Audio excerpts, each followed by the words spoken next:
Hello students, let us continue the questions. See question number 21. 0.2 molar NaOH solution is prepared in water. Mole fraction of the solute is. Now here let us first understand what is the meaning of 0.2 molar. 0.2 molar means 0.2 moles of the solute, that is NaOH, are present in 1000 gram of the solvent. So how many moles of solute are present? Moles of NaOH, they are 0.2. What is the moles of water? Moles of water is 55.55. This is the standard molarity of pure water. How you get this, student? You know molar mass of water is 18 gram. So 18 gram of water corresponds to 1 mole. Therefore 1000 gram will correspond to how much? So it will be 1000 upon 18. You get this as 55.55 moles. Let us calculate now the total moles. Total moles is equal to the moles of NaOH plus moles of water. So you get this as 55.75. Now they are asking you to calculate the mole fraction of NaOH. So mole fraction of NaOH is equal to number of moles of the solute upon total moles. So that is this. So after calculating this, you get 0.003587 or 3.587 into 10 raised to minus 3. So nearly this is 3.6 into 10 raised to minus 3. So the answer here is first option. Let's see the next question. 6.02 into 10 raised to 20 molecules of urea, they are present in 100 ml of the solution. So you have to calculate the concentration. Now students, instead mass, they have given the molecules. So you know that when you have 6.02 into 10 raised to 23, we call this as 1 mole. Therefore in 6.02 into 10 raised to 20, moles will be how much? So if you calculate this, you get 10 raised to minus 3 moles.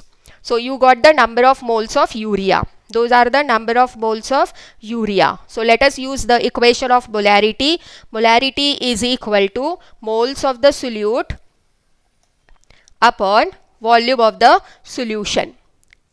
Now here the volume of the solution is given as 100 ml. So I will multiply the equation by 1000. So it will be 10 raised to minus 3 upon 100 multiplied by 1000. So you get 10 raised to minus 2, that is 0.01 molar. So the answer here is second option.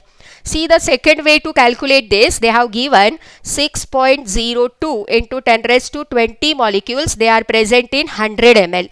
So how many will be present in 1000 ml, student? It will be 6.02 into 10 raised to 21. Our standard moles, they are 6.02 into 10 raised to 23.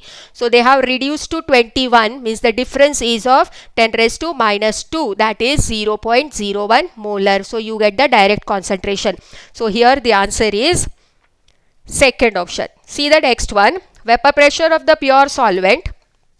Now here they have given the question based on lowering of vapor pressure. So let us first write down what all things are given. Here this is the vapor pressure of the pure component. This is of the solution. Mass of the solute is given. Mass of the solvent is also given, and they are asking you to calculate the molar mass of the solute.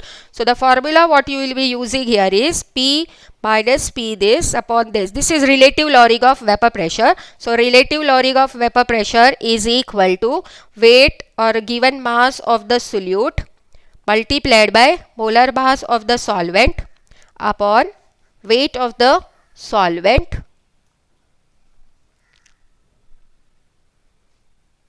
multiplied by molar mass of the solute. Let us rearrange the equation. So by rearranging, because you have to calculate the molar mass of the solute. So molar mass of the solute is equal to given mass of the solute multiplied by molar mass of the solvent upon weight of the solvent multiplied by P standard and P pure minus that of the solution. So let us substitute the values. You will get the molar mass of the solute, that is 3.6 multiplied by 78 upon 40 into 660 upon 60. If you solve this, you will get 77.22, which is nearly equal to 78. So the answer here is first option. See the next question. 30 into 10 raised to minus 4 kg of urea is dissolved in water. So let us write down what is given. Mass of the solute is given, that is equal to 30 into 10 raised to minus 4 kg, which is equal to 3 gram. Molar mass of the solute is given, that is 60 gram. So we can calculate the number of moles. Number of moles is equal to given mass upon its molar mass. So this will come to 0.05 moles. Next, let us see the volume. So volume of the solution is given, that is 500 ml, which is equal to 0.5 liter. Now in the question, student, they are saying both the solutions, they are isotonic. Means the solution of urea is isotonic to that of cane sugar. Now if they are isotonic, means their osmotic pressures will be same. You know osmotic pressure is a colligative property, therefore their concentrations will also be same. So let us first calculate the concentration of urea. Concentration of urea will be equal to N by V. What is number of moles here, student? Number of moles of urea is 0.05 upon volume, that is 0.5. So the concentration is 0.1.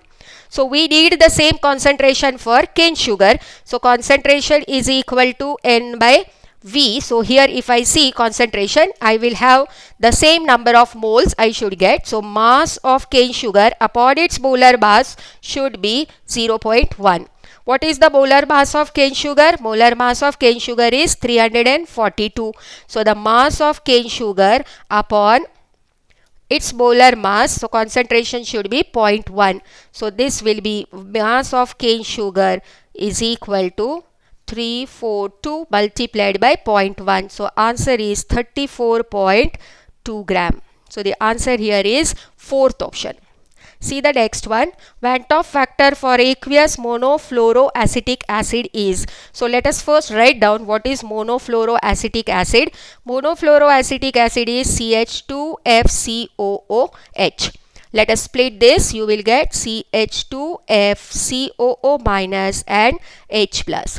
Initially, if I consider the number of moles as 1, this will be nil and nil, but as the time passes and alpha if is the degree of dissociation, then this will become 1 minus alpha, alpha and alpha. Initially if I consider the concentration as C, then this will become C times 1 minus alpha, C alpha and C alpha. So let us now calculate the total number of moles present in the solution after dissociation. So it will be C1 minus alpha plus C alpha plus C alpha.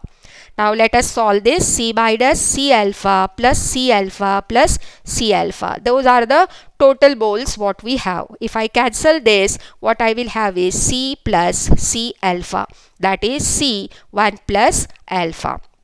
Those are the total moles which are present in the solution after dissociation. Initial moles were C. So what is Vanthoff factor? Vanthoff factor is a ratio of actual number of moles present in the solution after dissociation upon the number of moles that you have added initially. So what is initial concentration, student? C.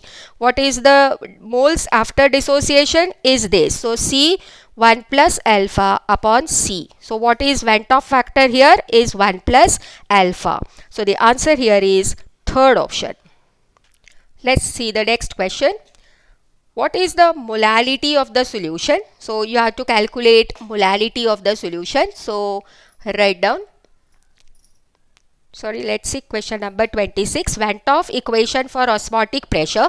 Osmotic pressure is directly proportional to concentration. It is directly proportional to temperature. So I can say that osmotic pressure is directly proportional to Ct. Let us remove this proportionality sign. So pi is equal to CRT. What is C, student? Is N by V. So pi is equal to N by V RT. Let us rearrange the equation.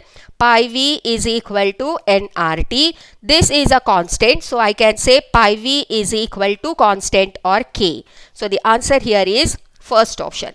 See the next one.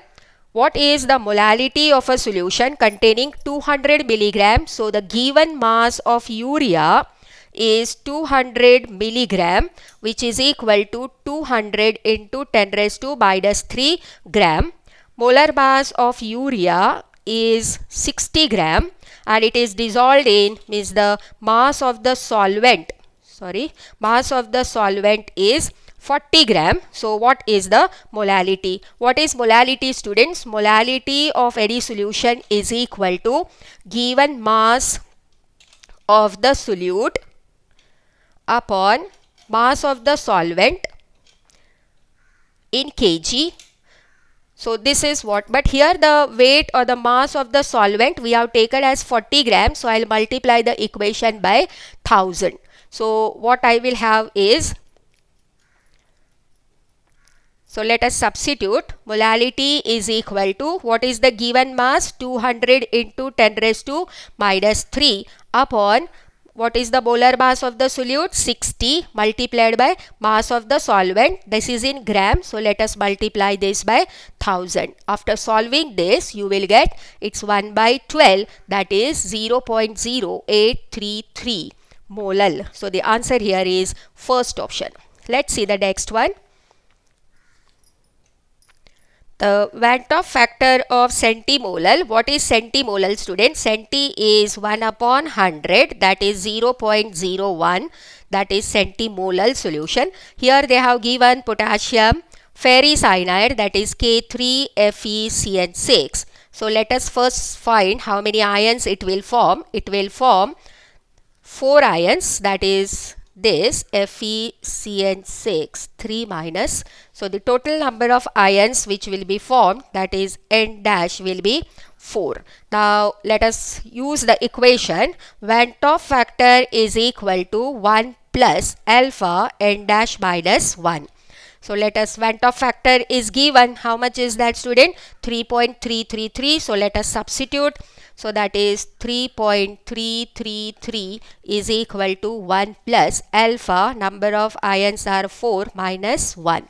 So this will come to 3.333 is equal to 1 plus alpha 3. So if you solve this, that will be 2.333 is equal to 3 alpha. Alpha is equal to 2.333 by 3. So that is equal to 0.777. So alpha percent will be equal to this value multiplied by 100. So it is 77.7 or nearly equal to 78%. So the answer here is third option. See the next one. Molarity of a solution can be defined as, what is molarity, students? Molarity is the number of moles of the solute present per liter or dm cube of the solution. So the answer is first option. Which among the following alloys is used in making instruments for electrical measurement? For electrical measurement, it is manganese that is used, that is the second option. Manganese foil and wire is used in the manufacturing of resistors, particularly ammeter and shunts, because of its virtually zero temperature coefficient of resistance value and long-term stability. Actually, this is a copper alloy where copper is present nearly 84.2%. The other elements which are present, they are manganese, which is 12.1%, and nickel, which is 33.7%. So I hope you have understood all the questions. So please do like this video, share it with your friends, and please subscribe to my channel to get more such videos. Thank you, students.